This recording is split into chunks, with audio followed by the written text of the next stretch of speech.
All right, I'm going to ask that you don't follow the bus down there, and actually we can get you inside. Our security team is not going to folks down the bus. Thank you.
And Abigail Spanberger has done that work. She's been steady, she's been tested, and she's been true, right? And so now in Hampton Roads and the whole 757, it's our turn to finish strong. We got 8 days and a wake up to finish, to go across the finish line. And because of that, when Virginia moves, the nation pays attention. Amen.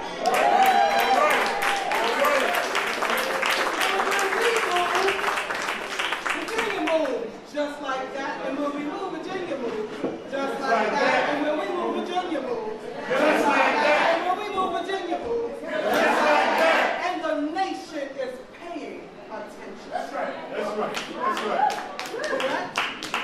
Come on, W. So earlier today, we were all in worship together, and the pastor gave a great sermon on Romans chapter 13, verse 11. Everybody knows I'm a preacher, so bear with me for a minute. That verse says, you know what time it is.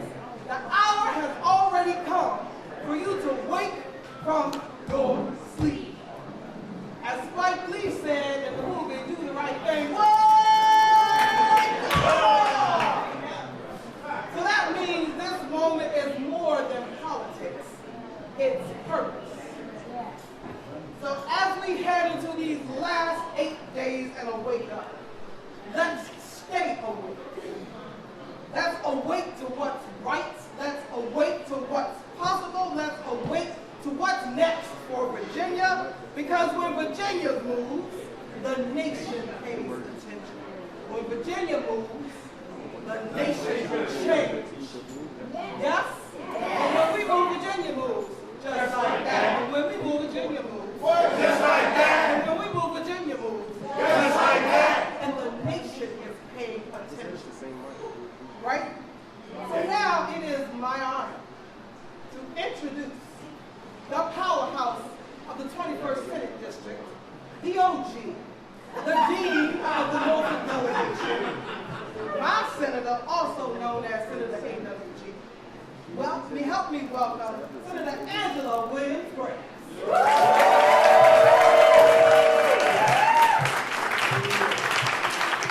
What up, Norfolk? How y'all doing?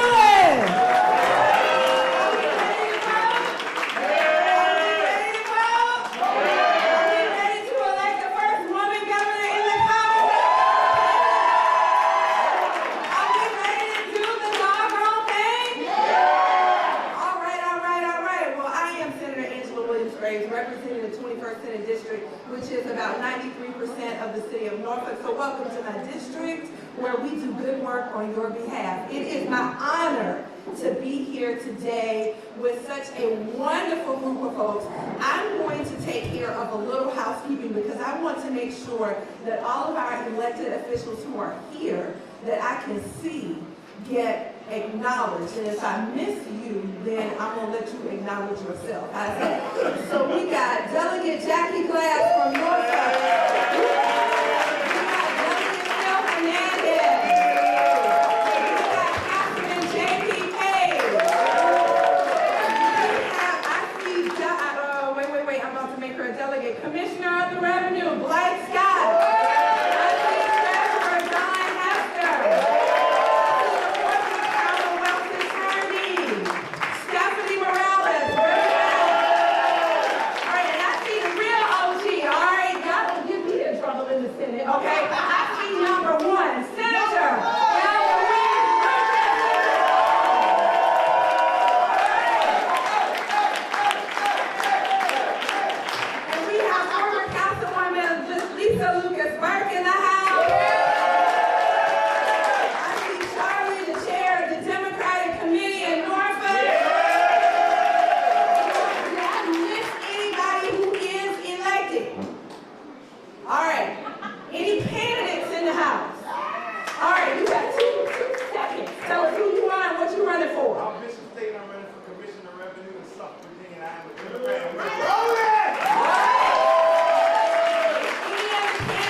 And we want to make sure that Virginia knocks it out of the box. We don't want to squeak by. We want to win by a landslide. No matter what the polls say, polls don't vote. People do. And people would always say to me, oh, you good, you got it. My response would be, I ain't got it if you don't vote. So they ain't got it if you don't vote, and make sure that you use all of your power, all of your influence, all of your everything to help us to get out and vote in this last week. In Norfolk, we've got satellite polls open, 9 a.m. to 5 p.m. We've got the Berkeley Recreation Center, the Lamberts Point Community Center. We've got the Jordan Newby Library, and who else is it? Pretlow Library. We got Pretlow Library. in every corner of the city for you to be able to vote. If you are not registered, if somebody you know is not registered, then they can register and vote the same day. Make sure we do not leave any stone unturned. Can we do that? Okay, all right, and I got one more. I'm sorry, I got one more person. We got Kim Wimbush on behalf of CPI.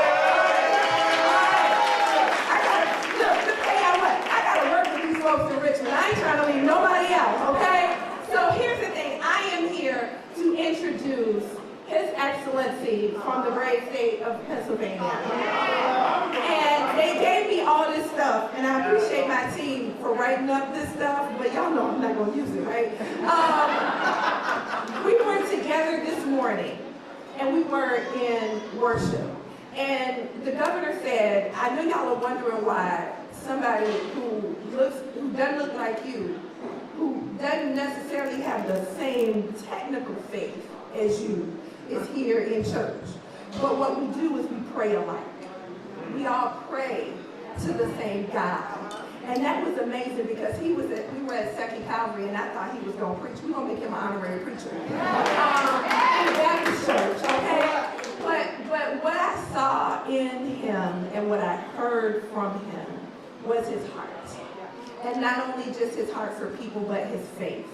And if you are doing any of this work and you don't have faith to ground you, when people are calling you everything but a child of God, when they are spitting out all kinds of manner of evil against you, when they are setting your house on fire, if you don't have faith, you will lose your whole entire mind.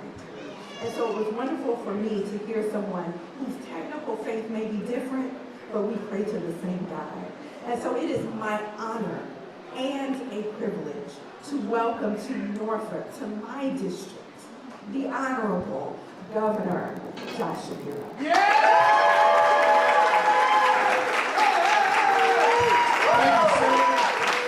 What's up, Norfolk? I have been in Hampton Roads for the last 24 hours, and let me tell you something. Y'all are nice people. And did you notice how I said y'all? That's what we say in the Commonwealth of Pennsylvania. But I am so glad to be here in the Commonwealth of Virginia. Senator, thank you for those kind words. I truly appreciate it. And it was wonderful to worship with you this morning. And to the delegate and also a pastor, thank you for your inspiring words. Thank you for leading with faith as well. Faith and family ground me. They call me to serve. And you know who calls me to Virginia today? Abigail Spanberger.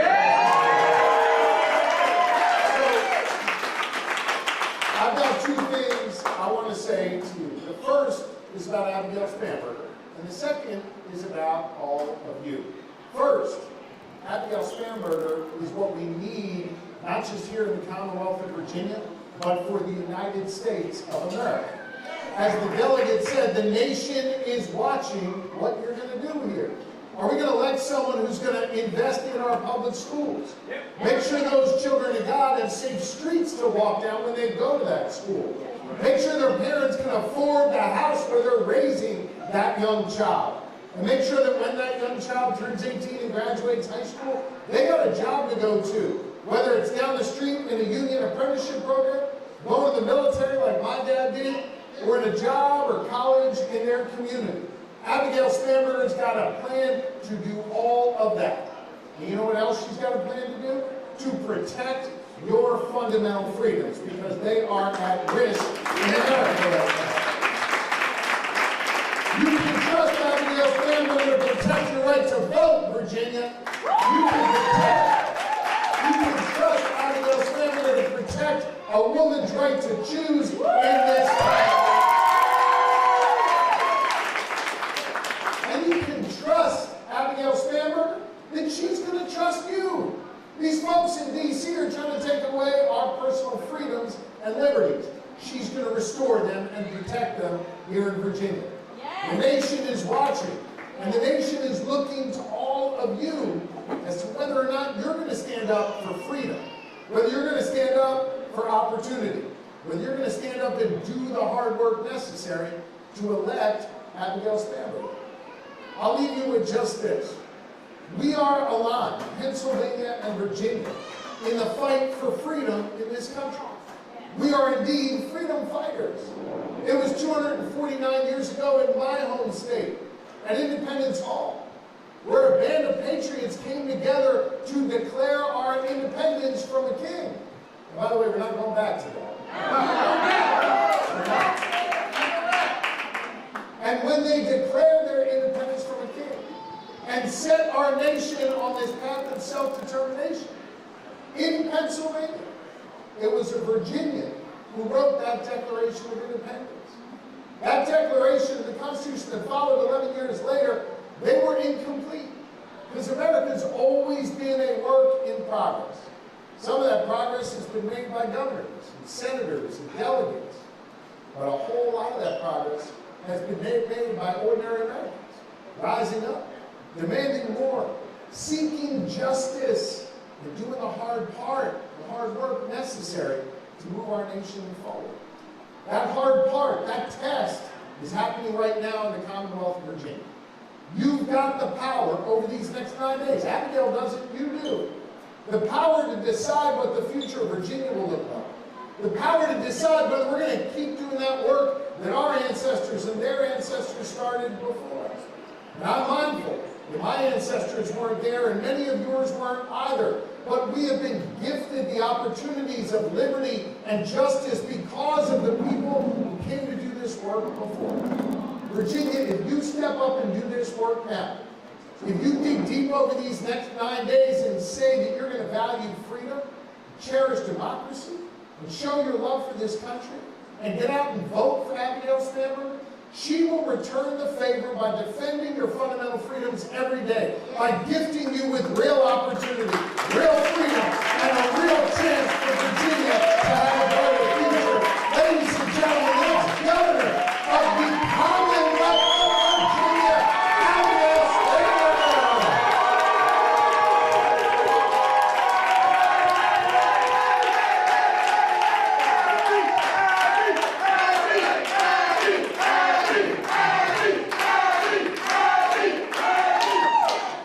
Thank you. Thank you for the support. Thank you for being here. Thank you for welcoming us. And Governor Shapiro, thank you for being here on the ground in Hampton Roads as we have bopped around, making sure that we are talking to voters and ensuring that voters know that outside of Virginia, the rest of the country sees just how important this election is. I'm so glad that it just took 24 hours for you to start to say y'all. That's good. I don't mean to embarrass you, but earlier he said, wow, everybody's a hugger here. It's the South. It's the South. And I think what it speaks to is we are so excited about what this election can mean. We are filled with a bit of warmth and a bit of exuberance and some hugging energy as we head towards Election Day. And that's not because we don't see the hardships of this moment. It is because we see the hardships of this moment. It is because we know that across Virginia we have hundreds of thousands of federal workers and government contractors and Virginians who are impacted, terribly impacted by a government shutdown. It is because we have the threat of hundreds of thousands of Virginians losing their health care because of legislation passed in Washington that we are looking towards this election. It is because of the trade wars and the retaliatory tariff policies and the attack on Virginia, our economy, and our people that we recognize the possibility of November 4th. That we recognize how important it is to have a governor who will stand up for Virginians. That we recognize how important it is to have a governor who listens and understands that when people are telling you time and time again, they're worried about making rent, or they're priced out of ever buying a house, or prescription drug prices just keep going up, or our kids in school, we worry about the possibilities for their future. Virginians know that this election comes down to whether we will have a governor who is working to strengthen our public schools and ensure that we are on path to having the best public schools in the whole nation. Virginia knows that at this time, what's at stake in this election is whether we're going to have a governor who has a plan to lower costs and address the issues that keep so many Virginia families up at night. And Virginians know that this election is the difference between having a governor who will stand up for Virginia and push back against every assault against our people, our communities, and our economy, or a governor who lets it all happen. And so I'm excited about this election because we are filled with a bit of exuberance. We had a great service this morning. We sang a lot of songs together. We had our hearts filled with a really good message. And I know that across Virginia, in every corner of the Commonwealth, people know the stakes of this election. And so it comes down to all of us at this point to tell our friends, our family, our neighbors, people who feel weary, people who feel tired by the division, by the bad policies coming out of Washington. It's on all of us to remind people that everything is political. And at this moment, when sometimes people say, no, I don't want any part of politics, the air we breathe, the water we drink, the roads we drive down, the schools our kids attend, the health care we do or do not have, all of it comes down to politics. And this is not the time to opt out and turn away. This is the time to turn towards a system and a process of politics that we want for our kids. This is the time for us to say we want something different, we want something better, and when we vote in extraordinary numbers, we will set an example for our fellow Virginians and for the rest of the country. Yeah.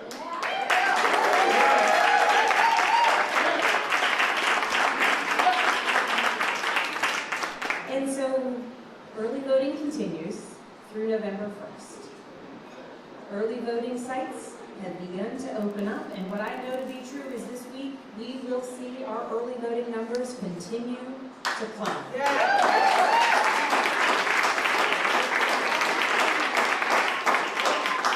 And on Election Day, on November 4th, we will make clear what it is that we want in our politics, what it is that we want in a governor, what it is that we want to see in Richmond.